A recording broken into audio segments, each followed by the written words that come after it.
Halo friend-friend semuanya, kenalin nama aku Muhammad Rafka Hafiz dengan NIM 400402246533129.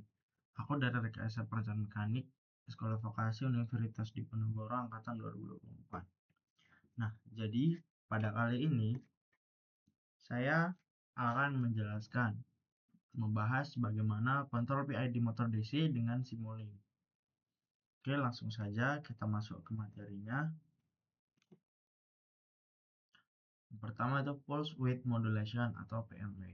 Pulse Width Modulation adalah teknik pengaturan kecepatan motor DC dengan cara mengubah lebar pulsa sinyal digital.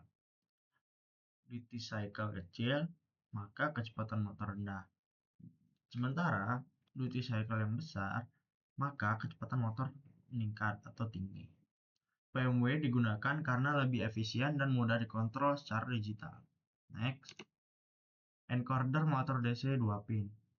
Encoder 2 pin berfungsi sebagai sensor untuk membaca kecepatan putar motor dan posisi putaran motor. Encoder menghasilkan pulsa digital yang jumlahnya sebanding dengan putaran motor dan digunakan sebagai feedback dalam sistem kontrol PID. Next yaitu ada MATLAB Function NaN20. MATLAB Function NaN20 digunakan untuk mengatasi nilai NaN not a number yang dapat muncul pada perhitungan sistem. Fungsi ini memastikan bahwa jika input bernilai NaN, output diubah menjadi 0, sistem tetap berjalan stabil tanpa error perhitungan. Nah, ini adalah contoh gambarnya, yaitu ada di samping. Oke, lanjut. Di sini ada saturation dan integral anti-wind up. Saturation digunakan untuk membatasi nilai keluar kontrol agar tidak melebihi batas maksimum dan minimum. Integral anti-wind up digunakan untuk mencegah penumpukan nilai integral yang berlebihan saat nilai mengalami saturasi. Kombinasi ini menjaga sistem PID tetap stabil. Next, PID controller. PID atau Proportional Integral Derivative digunakan untuk mengontrol motor DC agar sesuai dengan nilai set point. P yaitu proporsional, mempercepat respon sistem, I integral, menghilangkan error steady state, dan D derivatif, meredam overshoot dan osilasi. Pada percobaan pertama itu PID speed, percobaan 1 bertujuan untuk mengontrol kecepatan motor DC menggunakan PID. Langkah utama yaitu menentukan set point kecepatan, membaca kecepatan aktual dari encoder, menghitung error, dan mengontrol motor menggunakan PID. Grafik PID speed. Grafik yang ditampilkan pada PID speed, set point, SP, speed, kecepatan aktual, error, komponen P, I, dan D, dan output PID. Grafik digunakan untuk menganalisis respon sistem terhadap perubahan set point. Nah, di gambar kanan ini yaitu percobaan 1 PID speed proportional integral derivative. Lanjut. Nah, di sini ada grafik set point, posisi atau INC, speed, error, dan grafik PID. Ini adalah posisinya, teman-teman. Grafiknya. Lanjut. Di sini adalah mengatur nilai KP, KI, KD, dan set point. Di sini sudah ada masing-masing pengaturan dari nilai KP, KI, KD, dan set point. Bisa dilihat di gambar. Oke, lanjut. Pada percobaan 2 yaitu PID posisi. Percobaan ini bertujuan untuk mengontrol posisi motor DC berdasarkan data encoder. Langkah utamanya itu menentukan set point posisi, membaca posisi aktual encoder, menghitung error posisi, serta mengontrol pergerakan motor menggunakan PID. Nah, di sini ada grafik PID posisi. Grafik yang ditampilkan pada PID posisi yaitu ada set point, SP, encoder, INC, error komponen, P, I, dan D, dan output PID. Grafik ini menunjukkan kemampuan PID dalam menjaga posisi motor sesuai dengan target. Pada gambar yang di kanan ini itu adalah percobaan 2 atau PID posisi, proportional integral derivative. Next. Oke, di sini saya akan menunjukkan bagaimana simulasi dari percobaan ini.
Nah, oke.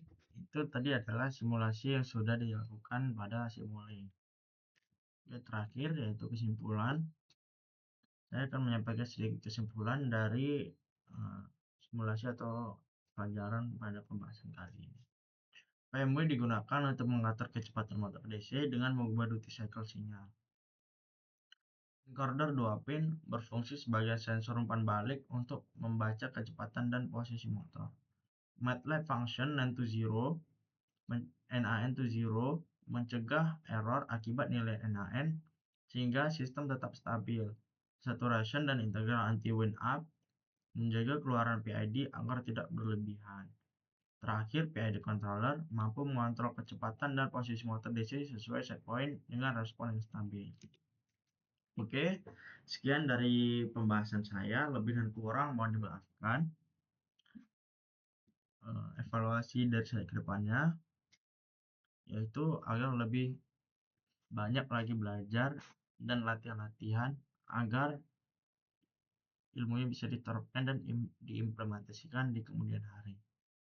Sekian dan terima kasih Pak Raufik telah menjadi dosen mata kuliah pengampu ini. Dan sekian saya akhiri wabillahi taufiq wal hidayah. Wassalamualaikum warahmatullahi wabarakatuh. Dadah.